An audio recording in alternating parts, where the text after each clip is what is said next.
Hello guys, नमस्कार। आप सभी का स्वागत है अपने चैनल शिवनाथ सिजी व्यापम हब पर। मेरा नाम है विभोर कुमार श्रीवास्तव और आज हम देखेंगे छत्तीसगढ़ राज्य सहकारी बैंक भर्ती परीक्षा 2023 का बैंकिंग सहकारिता अधिनियम और प्रबंधन के एमसीक्यू पार्ट 10। तो चलिए देखते हैं पहला क्वेश्चन क्या है कि सहकारी बैंक के लेखा एवं तुलन पत्र में कम से कम कितने निर्देशकों का हस्ताक्षर होना अनिवार्य है। मतलब जो आपका लेखा रहेगा, लेखा बुक और तुलन पत्र जो रहेगा उसमें कम से कम कितने निर्देशकों का हस्ताक्षर होना अनिवार्य है, बताइए। ऑप्शन है आपका option number A 1, option number B 2, option number C 3 या फिर ऑप्शन नंबर डी 4। तो इसका सही आंसर है आपका ऑप्शन नंबर सी 3 कि कम से कम 3 निर्देशकों का साइन होना जरूरी है लेखा और तुलन पत्र पर, है ना, सहकारी बैंक के। और 3 आप ऐसे भी याद रख सकते हैं कि सहकारी बैंकों के कम से कम निर्देशकों की संख्या कितनी है, तो 3। तो कम से कम निर्देशकों की संख्या 3 है, इसीलिए कम से कम कितने निर्देशकों का साइन होना चाहिए तुलन पत्र और लेखा में, तो उसका सही आंसर हो जाएगा 3। चलिए नेक्स्ट क्वेश्चन देखते हैं कि समिति सदस्य के अधिकार व कर्तव्य किसके द्वारा निर्धारित किए जाते हैं। बताइए किसके द्वारा निर्धारित किए जाते हैं। ऑप्शन नंबर ए है आपका जिला पंचायत, ऑप्शन नंबर बी है आपका साधारण वार्षिक बैठक, ऑप्शन सी है पंचायत या फिर ऑप्शन डी है उपनियम।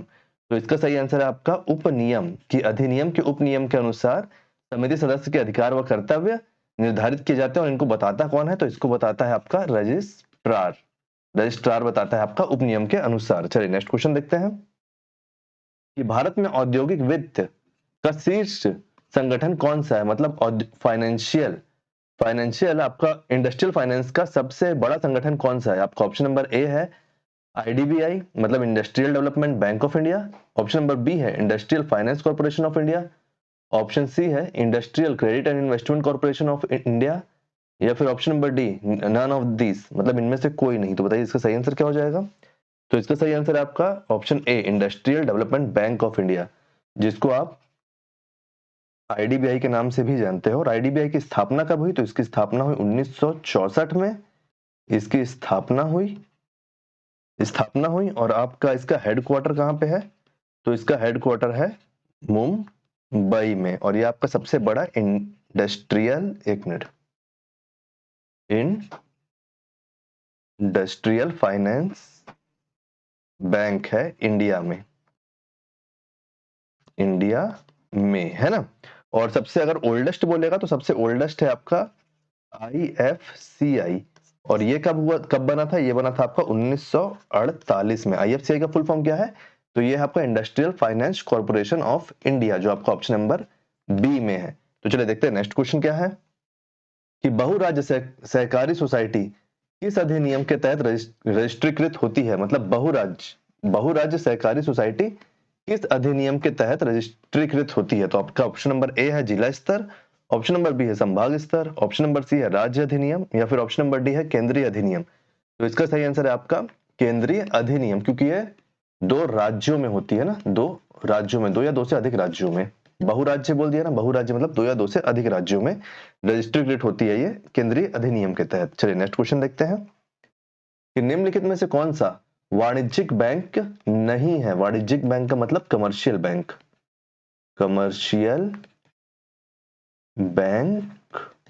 नहीं है। बताइए निम्न में से कौन सा आपका कमर्शियल बैंक नहीं है।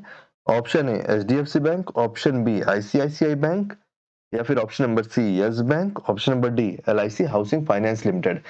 तो इसका सही आंसर है आपका option number D LIC housing finance limited, क्योंकि ये एलआईसी का सब्सिडरी बैंक है। एलआईसी का सब्सिडरी बैंक है,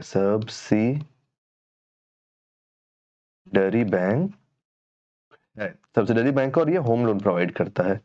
होम लोन प्रोवाइड करता है। चलिए नेक्स्ट क्वेश्चन देखते हैं कि सोसाइटी प्रबंधन के लिए बनाए गए बोर्ड में कम से कम कितनी महिलाएं होना आवश्यक है। मतलब सोसाइटी प्रबंधन के लिए जो बोर्ड बनेगा उसमें कम से कम कितनी सीटें महिलाओं के लिए आरक्षित है बोल सकते हैं, या फिर कितनी महिलाएं होना आवश्यक है, बताइए। Option A 1, option B 2, option C 3 या फिर ऑप्शन डी 4।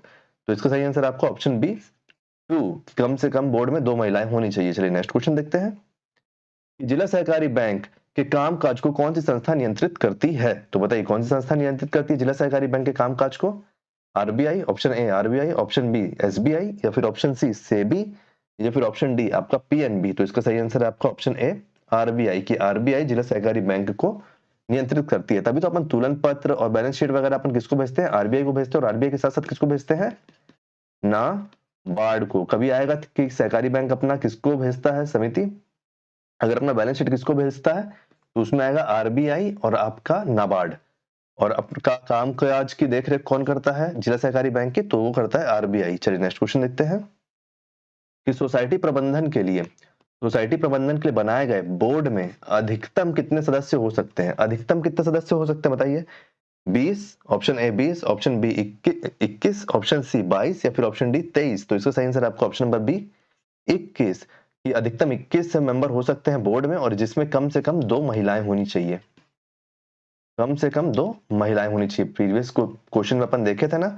अगर आवाज थोड़ा इशू लग रहा होगा आपको तो थोड़ा एडजस्ट कर लेना, वायरल फीवर हो गया क्योंकि मेरे को, है ना। चलो नेक्स्ट क्वेश्चन देखते हैं कि छत्तीसगढ़ राज्य में सहकारी संस्थाओं के चुनाव करवाने की जिम्मेदारी किनके पास होती है। छत्तीसगढ़ राज्य में सहकारी संस्थाओं के चुनाव करवा सॉरी छत्तीसगढ़ राज्य में सहकारी संस्थाओं के चुनाव करवाने की जिम्मेदारी किनके पास होती है। ऑप्शन ए सहकारिता विभाग, option B registrar, option C केंद्रीय सहकारी बैंक या फिर ऑप्शन डी राज्य निर्वाचन आयोग। तो बताइए इसका सही आंसर क्या है। तो इसका सही आंसर है आपका राज्य निर्वाचन आयोग।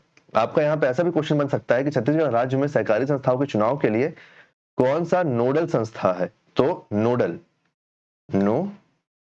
संस्था कौन सी है, तो उसमें भी आएगा आपका राज्य निर्वाचन आयोग, है ना। चलिए नेक्स्ट क्वेश्चन देखते हैं कि सहकारी समिति की स्थापना के लिए न्यूनतम कितने सदस्यों की आवश्यकता होती है।